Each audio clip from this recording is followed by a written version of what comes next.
తనలో స్ఫూర్తిని నింపిన భారతీయ సినీ నటులపై ప్రముఖ నటుడు చిరంజీవి ప్రశంసలు కురిపించారు. ఒక్కో విషయంలో ఒక్కొక్కరు ఇన్స్పైర్ చేశారని చెప్పారు. ముంబై వేదికగా జరిగిన వేవ్స్లో ఆయన మాట్లాడారు. తన సినీ ప్రయాణాన్ని గుర్తు చేసుకున్నారు.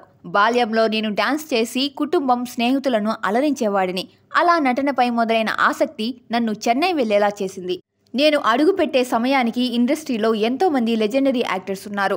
ఇప్పటికే పలువురు సూపర్ స్టార్ ఉన్నారు కదా, ఇంకా అదనంగా నేనేం చేయగలను అని అనుకునేవాడిని. ఎలాగైనా అందరి దృష్టిని ఆకర్షించాలనేదే లక్ష్యంగా పెట్టుకున్నా. 1977లో నటనలో శిక్షణ పొందా. మేకప్ లేకుండా సహజంగా నటించాలని మిథున్ చక్రవర్తి నుంచి నేర్చుకున్నా. స్టంట్స్ విషయంలో అమితాబ్ బచ్చన్, డాన్స్ విషయంలో నా సీనియర్ కమల్ హాసన్ నాకు స్ఫూర్తిగా నిలిచారు. వారి సినిమాలు చూస్తూ, నటన పరిశీలిస్తూ నన్ను నేను మలుచుకున్నా అని పేర్కొన్నారు. అంతర్జాతీయ స్థాయిలో భారత్ను గ్లోబల్ ఎంటర్టైన్మెంట్ హబ్గా మార్చాలనే లక్ష్యంతో కేంద్ర ప్రభుత్వం ఏర్పాటు చేసిన కార్యక్రమం world audio visual entertainment summit.